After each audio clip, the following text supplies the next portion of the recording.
one man, one woman. That is the image many hold as God's ultimate design for marriage. But scripture historically tells a more complex story. Abraham had more than one. Moses belonged to wives even as a prophet. Jacob built a nation through multiple women. David ruled while taking many wives. Solomon multiplied them beyond measure. Were they all outside God's will, or is the story more complicated than we admit? Or are we being selective? Across cultures today, polygamy still exists. Not hidden, not rare, but normalized. So the question is not merely historical, it is present. Is polygamy a spiritual disqualification or a cultural balance?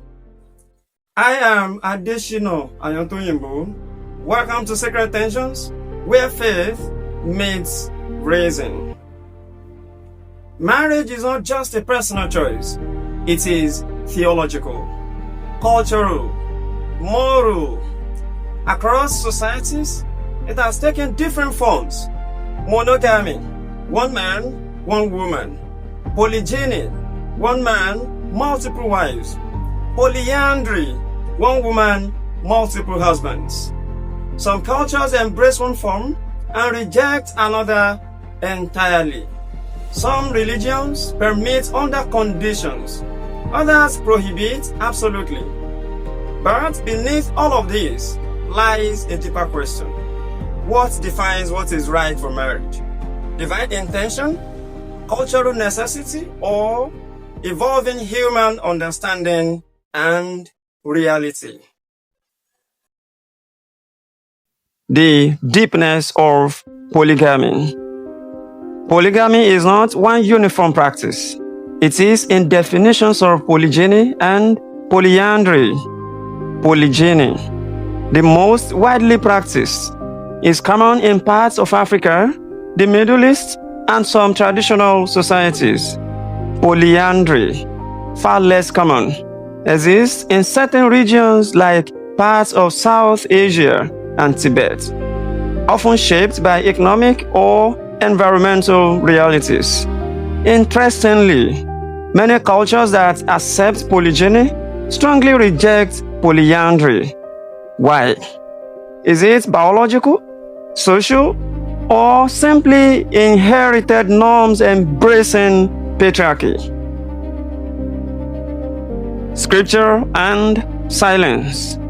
Scripture does not ignore polygamy, it records it. But recording is not always endorsing. There is no universal command in early scripture that explicitly abolishes polygamy. Yet from the beginning, a pattern is introduced. One man, one woman, a union, not a network. So, what do we do with what is described, but not clearly prescribed? The consequences, not just permission. When polygamy appears in scripture, it rarely appears without tension, jealousy, rivalry, division.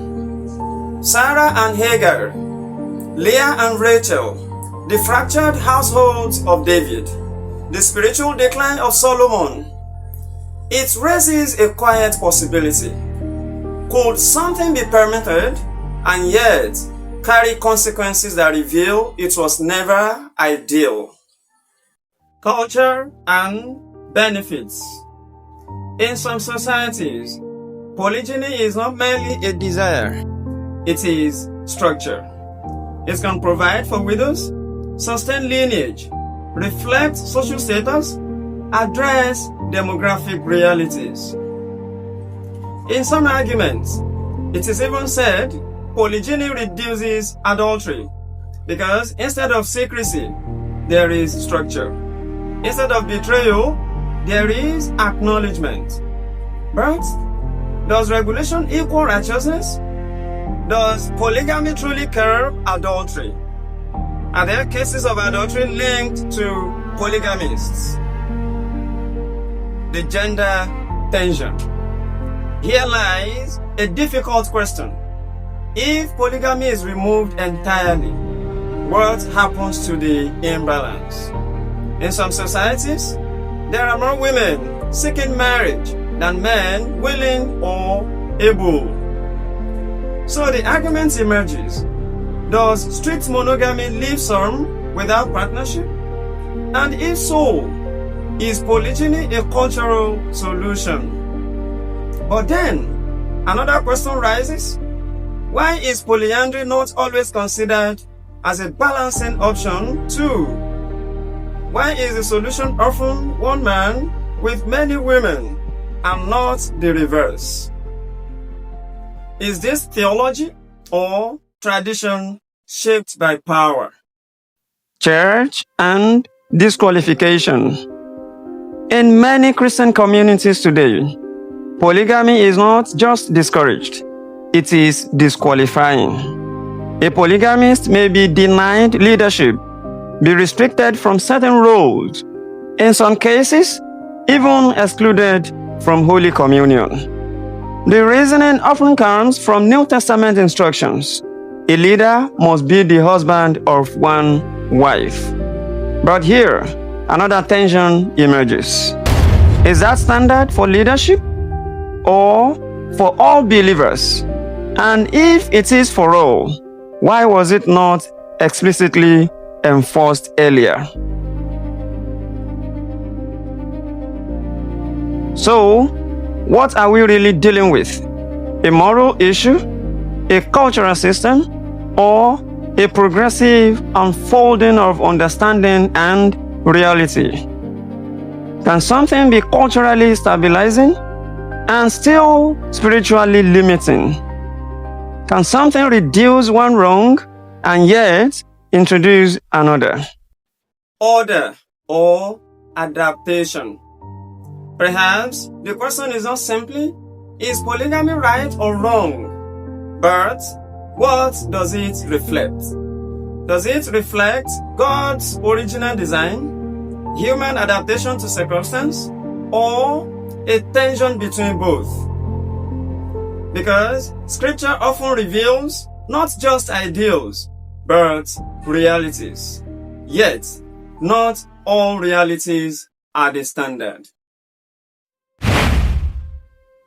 What defines marriage in its truest sense? Is it structure or intention? Does cultural usefulness make something spiritually valid? Is polyandry naturally harmful to women than polygyny is to men? Now that monogamy enjoys the endorsement of many, is marriage being less chaotic and pressured in the society? Is a polygamist really outside God's grace? And when we say a gender is polygamous in nature, are we acknowledging the reality or justifying indiscipline?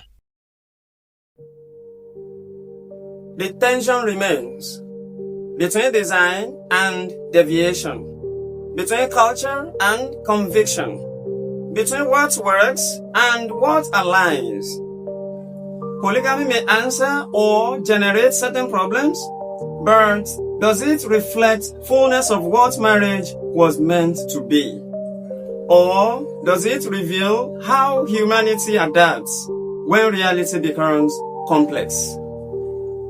The question is not just about marriage. It is about how we discern truth in the space between what is practiced and what is intended. I am Adesina Ayantoyinbo. This is Sacred Tensions, where faith meets reason. Let us look again. Please subscribe, comment, and share. See you next time.